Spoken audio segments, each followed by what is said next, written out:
So I wanted to talk to you about this cloning and the rewilding of the mammoths and all of that stuff. I'm going to Colossal tomorrow to learn a little bit more about it myself. Explain Colossal. Yeah, so Colossal Biosciences is this, if you ask me, incredible company, and they are, by their own declaration, a de-extinction company.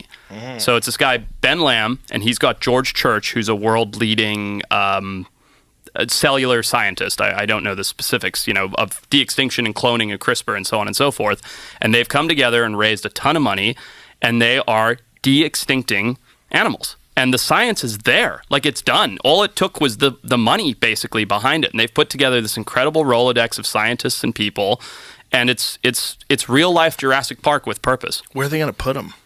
So there's a couple different things going on. So the first one they're working on is the woolly mammoth, right? And this isn't just for fun. This has real, important conservation implications, which is really fascinating. But they are planning on starting with, I think, 100 mammoths and putting them in this place called not Pleistocene Park, something like that. This park in Siberia. That they've been doing this experiment on as to what happens when you add megafauna back into the Arctic tundra to offset carbon emissions. Wow.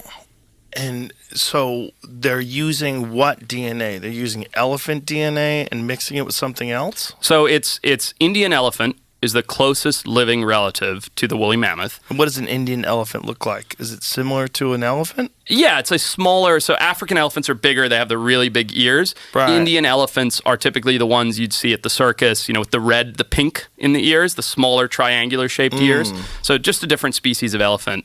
And so they're taking Indian elephants and they're using CRISPR technology and they're using existing mammoth DNA and they're making an embryo. And then they're implanting it into the Indian elephant, and 22 months later, an Indian elephant's gestation period, she will give birth to a mammoth. A real mammoth? A real mammoth. So it's not like a hybrid? That's okay. That's a good point. So it is, in the sense of what they do is, if you imagine the DNA of an animal, right? And then you imagine the fragments that are broken out of it, right? What they're doing is they're taking that DNA and I don't understand the cellular side of it very well. This is just my base level understanding of it. I can talk about the conservation side of it, but they're taking that double helix, that DNA, and all those pieces that are missing from the mammoth, they're putting in Indian elephant pieces. So you end up with an animal that is physically and morphologically identical to a mammoth, but has used all of the DNA from the closest living relatives in order to get there. Phew. Boy. And this process, how long does this take? So I think they've been going for about 5 years on the science, but the science of de-extinction and cloning, I mean, you remember Dolly the sheep, right? That was like a known thing. So that's been going on for a long time. Well, you can get your cat cloned. Exactly. Or your dog cloned. Exactly. For like $20,000, you can clone your dog. Yeah. So it's kind of creepy. It is. It's bizarre. But the point is the science has been there for a while. There just hasn't really been the funding or the motivation for it. But what I think so fascinating, the reason I'm so emotionally invested in it, is the conservation implications that it has. Because what this company is ultimately doing is rewilding species that humans have removed. And that's going to, in theory, in a lot of places, sort of fix the offset, the imbalance of the ecosystem. That's interesting. That's really interesting. There's a lot of debate about whether or not humans killed off the woolly mammoth, though, isn't there? I think there is. Yeah, I think there is. And I can't really speak on that. But I do know that when the mammoths disappeared, so the Arctic used to be like the savannas of Africa. It used to be big grasslands, right? It wasn't all covered in trees and things. And that's a recent adaptation since the mammoths went away 10, 20,000 years ago. And so that's what's happened is the permafrost up there is melting pretty rapidly, right? Underneath that permafrost is like 1.5 trillion tons of carbon. And once that carbon enters the atmosphere, it heats things up like crazy. So by removing those mammoths, and I can explain why the mammoths keep it colder, but by removing those mammoths, it's allowing that permafrost to melt much quicker and release more carbon. So the idea from like a financial standpoint of how they make money is the carbon offset of putting mammoths back into the environment. How do they make it colder? So it's a couple different things. It's basically when there's trees and shrubs, they take in more heat, and that heat transfers into the ground. So in this Pleistocene Park, this park that they've been doing this experiment in Siberia for a while, they've put in a couple hundred animals that aren't mammoths, right? They've put in ox and reindeer and things like that, and they're knocking trees over with the tractors. And once they knock trees over and they simulate a mammoth knocking the trees and shrubs over, the fleet grazers are able to keep the vegetation from regrowing.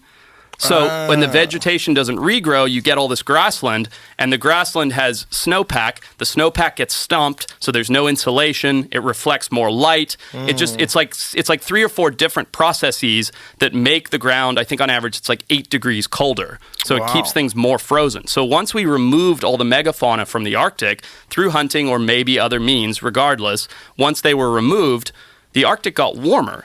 The Siberia and Alaska got warmer, and so slowly we're getting more and more carbon emissions from up there. But by putting these animals back, and I just love the idea of going up to the Arctic and it looking like the African savanna, right, with all of these incredible animals.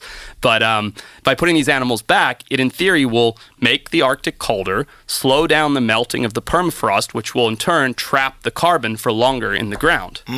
So they're going to start with the woolly mammoth. Yeah. And what other animals are they thinking about doing this to? So what I know of right now is the woolly mammoth and the thylacine, which is another reason I'm so excited. So they are going to bring back the thylacine. Yeah. And how are they going to do that?